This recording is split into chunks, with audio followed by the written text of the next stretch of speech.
Okay, this is a guide to help you write your short answer response. So what do you do first? Well, before you start anything, you read the question. What are you reading for? What do you need to pay attention to while you're reading the short story? Next, you carefully read that story. While reading online, annotate. I know it's difficult, but get a piece of paper, just scrap piece of paper, annotate while you write. Maybe there's things, words you don't understand in the story. Look them up. Look up a synonym in a thesaurus. You can go to thesaurus.com, write down the new word that you understand. And that way, when you reread the story, which I suggest you do if there's too many words you do not understand, put that word in for the original word. Write down questions about the story that you have. If you can't answer those questions by yourself when you finish the story, then ask me or Mrs. Evans, and we can help you.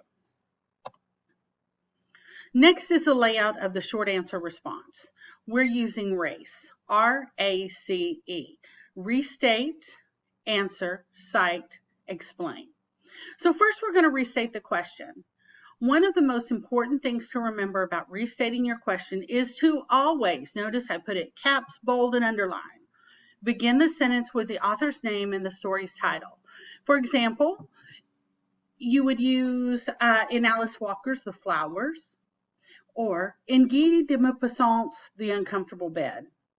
That's how you would start that sentence. Guys, it's important to remember, this is not the time to express your independence. Follow the layout. If the graders receive 44 papers starting with the author's name and the title, it will make them extremely happy. And what do we all want more than anything? We want to make the graders happy. A happy grader means a better grade. Okay, so seriously, and I say this because I've seen it too many times where many of you have just, I've said, use the author's name and the story in the first sentence, and then you don't do it. Okay, so next is answer. Now, this is the main idea. In this sentence, you answer the question. What do you think? How do you see the story? So an example, maybe the question is, what is the theme of the story? So I'm using Pet Sematary as my example throughout the rest of this. So I would start in Stephen King's Pet Sematary. The theme is stated throughout the novel. There I've restated the question. I've used the author's name and the story name. And I've noticed that something is not correct, and I am going to fix it right now in front of you. So, guys, you can underline a novel or just italicize it, but I'm going to underline it. So I'm going to start over. In Stephen King's Pet Sematary, the theme is stated throughout the novel. That's where I've restated it. King is trying to tell the reader to let go of the past, or the result could be horrific. That's my answer. Okay, I'm saying that this is what Stephen King is saying the theme is, to let go of the past, or you could have real problems.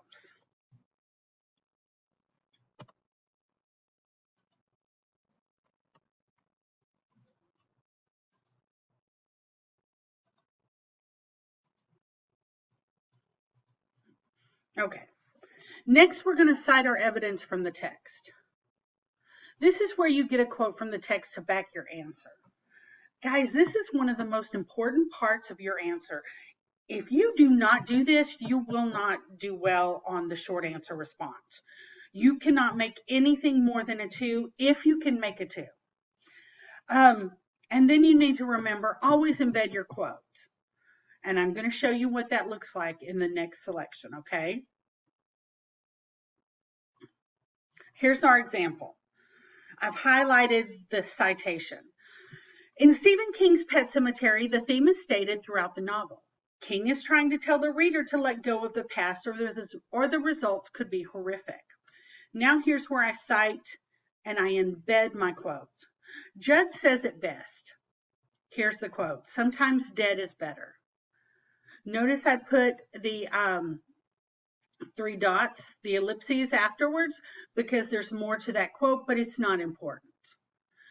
So it says, Judd says it best. Sometimes dead is better. when he is explaining why people should be left as they are.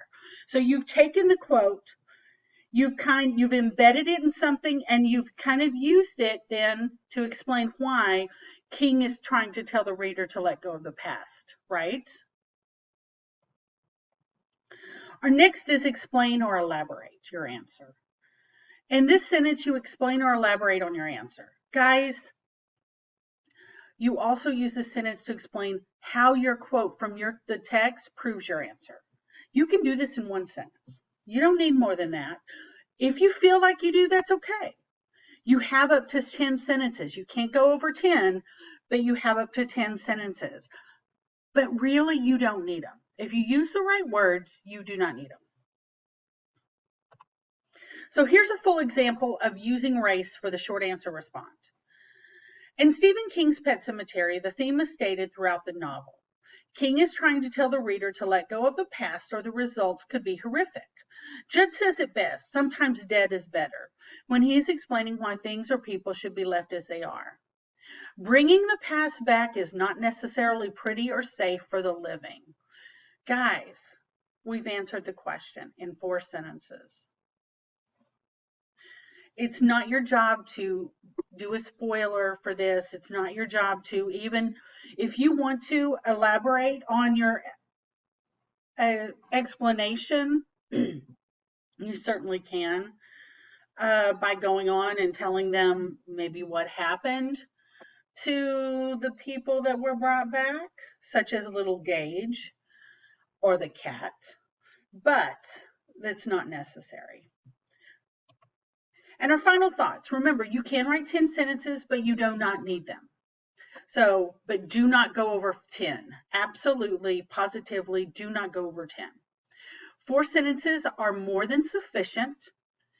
Anything less than 4 is not. Okay? If you write 2 sentences, you will not pass. If you write 3 sentences, you'll probably get a 2.